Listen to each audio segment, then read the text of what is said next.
حضور آپ نہ آتے تو قرآن کہاں سے آتا؟ دل میں جذبہ ایمان کہاں سے آتا؟ حضور آپ نہ آتے تو قرآن کہاں سے آتا؟ اور خواجہ ہند کا یہ احسان ہے ہم پر یارو، خواجہ ہند کا یہ احسان ہے ہم پر یارو، ورنہ ہندوستان میں مسلمان کہاں سے آتا؟ ہندوستان میں مسلمان کہاں سے آتا؟ اور آخری اشعار سماعت فرمائے کہ لوگوں کے ساتھ میں جب، لوگوں کے ساتھ میں جب اجمیر ہم گئے تھے، کہ لوگوں کے ساتھ میں جب اجمیر ہم گئے تھے، اجمیر ہم گئے تھے، تو خواجہ نے بھیک دے کر، خواجہ نے بھیک دے کر سلطان بنا ڈالا، سینوں کو حافظوں نے جزدان بنا ڈالا۔ حضرات محترم، کتابوں میں جو افضل ہے اسے قرآن کہتے ہیں، کتابوں میں جو افضل ہے اسے قرآن کہتے ہیں، اتارا ہے اسے جس نے اسے رحمان کہتے ہیں، اور سجانے اپنے سینے میں جو اس کے 30 پارے کو، سجانے اپنے سینے میں جو اس کے 30 پارے کو، زمانے بھر میں اس کو حافظ قرآن کہتے ہیں، زمانے بھر میں اس کو حافظ قرآن کہتے ہیں۔ حضرات محترم،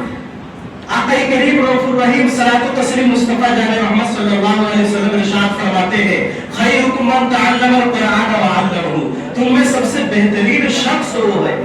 جو قرآن کو سیکھے اور قرآن کو سکھائے، وہ سب سے بہترین شخص حضور اسے فرما رہے ہیں کہ جو قرآن کو سیکھے اور لوگوں کو سکھائے، سب سے بہترین شخص وہ ہے۔ پھر آقا فرماتے ہیں کہ حافظ قرآن کا حشر قیامت کے دن فرشتوں کے ساتھ ہوگا، اور پھر حضور فرماتے ہیں جس نے حافظ قرآن کی عزت کی گویا اس نے میری عزت کی۔ حضرات محترم، حدیث مبارکہ میں آقا کریم رؤوف الرحیم صلاۃ و تسلیم مصطفیٰ جان محمد صلی اللہ علیہ وسلم ارشاد فرماتے ہیں کہ قیامت کے دن جب اللہ رب العزت حافظ قرآن کے وہ 10 لوگوں کو جن پر جہنم واجب ہو چکا ہوگا، جو جہنم کے مستحق ہو جائیں گے، حافظ قرآن ان 10 لوگوں کی شفاعت کر کے اپنے ساتھ جنت میں داخل فرمائے گا۔ یاد رکھیں، اللہ رب العزت نے حافظ قرآن کو وہ مقام اور وہ مرتبے عطا کیے ہیں کہ جو 10 لوگوں کو، ایسے 10 لوگ جن پر جہنم واجب ہو چکے ہوں گے، جن پر کنفرم ہو گیا کہ یہ جہنمی ہے، یہ جہنم میں داخل کیے جائیں گے، 10 ایسے لوگوں کو حافظ قرآن اپنی سفارش سے اللہ رب العزت کی بارگاہ میں سفارش کرے گا اور اپنے ساتھ جنت میں داخل فرمائے گا۔ تو یہ حافظ قرآن کی شان یہ ہے، تو میرے مصطفیٰ کی شان کیا ہوگا؟ حضرات محترم، اسی لیے اعلیٰ حضرت نے کہا تھا کہ عرش ہے مسند رفعت رسول اللہ کی، دیکھنی ہے حشر میں عزت رسول اللہ کی۔ حضرات محترم، بے شمار حدیث مبارکہ میں فضیلت اور عظمت و برکت ہے کہ جب علماء فرماتے ہیں کہ حافظ قرآن اور عالم دین کی شان یہ ہے کہ جس محلے میں حافظ قرآن نہ ہو، جس محلے میں، جس سوسائٹی کے اندر کوئی عالم دین نہ ہو، وہ بستی ویران ہے، اس بستی ایک ویران کی طرح ہے، ایک سنسان بیابان کی طرح ہے۔ اور پھر آقا فرماتے ہیں اسی طرح جس دل میں قرآن کا کوئی حصہ موجود نہ ہو وہ دل ویران ہے، یعنی مسلمان تو ہے لیکن قرآن کا کوئی حصہ اس کے دل میں موجود نہ ہو، یعنی قرآن کے کچھ ٹکڑے اسے یاد نہ ہو، وہ دل ویران کی طرح ہے۔ اور پھر آقا فرماتے ہیں، علماء فرماتے ہیں کہ وہ گھر ویران ہے جس گھر میں قرآن مجید کی تلاوت نہ کی جاتی ہو۔ تو حضرات محترم، ہم امت محمدیہ میں پیدا ہوئے حضور کی امت کہلانے والے لوگ ہیں، اور ہم اپنے آپ کو دعویٰ کرتے ہیں کہ ہم حضور کی امت میں امتی ہیں، تو ہم دوسرے دعوے دار میں کتنا حق اور سچ پر ہے۔ حضرات محترم، وہ بے شمار حدیث مبارکہ میں فضیلت اور عظمت و برکت ہے۔ حضرات محترم، جب ایک فارغ، جب ایک عالم دین، جب ایک طالب علم جب مدرسے سے فارغ ہوتا ہے اور مدرسے سے فارغ ہو کر جب امامت کے مصلی پر کھڑا ہوتا ہے اور امامت کے مصلی پر آتا ہے تو اس کے دل میں یہی خیال آتا ہے اور یہی آرزو لے کر چلتا ہے کہ ہمیں اب معاشرے کی سوسائٹی کو سدھارنا ہے، ہمیں اب سوسائٹی کے اندر سدھار پیدا کرنا ہے۔